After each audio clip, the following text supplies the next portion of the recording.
Herkese salam, kanalıma xoş gəldiniz.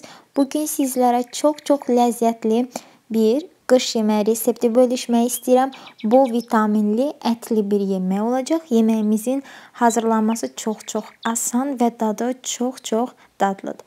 İndi isə keçək yeməyimizin hazırlanma qaydasına. Yeməyimizi hazırlamaq üçün bişirəcəyim tavanın içərisinə biraz duru yağ döktüm. Siz istəsəniz kərə yağından da əlavə edə bilərsiniz.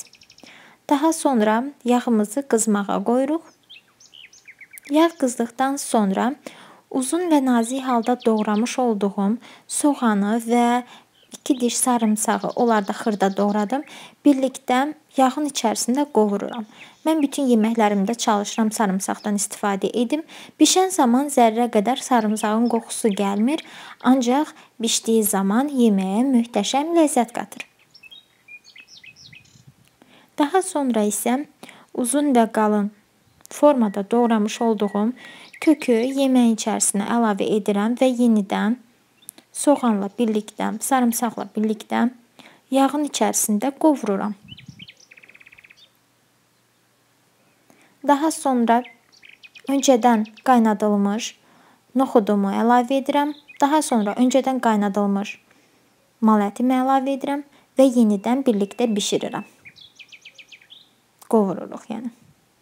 Ümumiyyətlə, bəzi yeməklər vardır ki, onlarda öncədən qovrulma həqiqətən də çox önəmlidir. Çünki yeməyin dadına daha da ləzzət qatır. Daha sonra içərisinə bir xörək qaşığı biber pastası əlavə edirəm. Siz tomat pastasından da istifadə edə bilərsiniz və yaxşı qarışdırıram. Daha sonra öncədən doğramış olduğum və yumuş olduğum kələmimi yeməyin içərisinə əlavə edirəm. Siz ərzaqların miqdarını ailə sayınıza görə artırıb azalda bilərsiniz. Bu yemək çox ləzzətlidir. Daha sonra mən öncədən bulyon hazırlamışdım. Yəni mal ətimi qaynatdıqdan sonra bulyonunu, suyunu atmadım. Çünki yeməyimiz üçün lazımdır. Kələmdən sonra həmin bulyonu yeməyimizin içərisinə tökürük.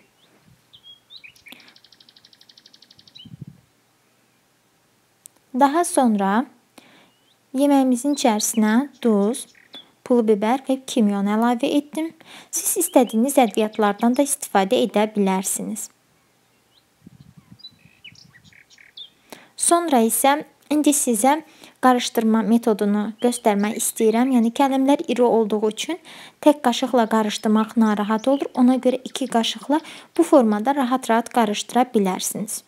Sonda isə zövqə görə içərisinə bir dəstə yuyulmuş, xırda doğranmış cəfərimi əlavə edirəm.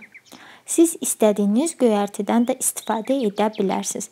Kişniş, şüyüd, nanə, yaşıl təzə soğan. Daha sonra isə yeməyimizi qarışdırırıq və göyərtimi əlavə edən zaman qazımın altını söndürmüşdüm. Yeməyin ilk istiliyi çıxdıqdan sonra göyərtini əlavə etdim. Sizə də o cür məsləhət görürəm. Çünki bişən zaman, pakkapak yemək bişən zaman göyərtini əlavə etdiyiniz zaman həm göyərtinin rəngi solacaq, həm də göyərti yeməyə acılıq qatacaq. Ona görə də yeməyin altını söndürürsünüz. Yeməyin ilk buğu, ilk istiliyi keçir. Ondan sonra istədiyiniz göyərtini əlavə edirsiniz.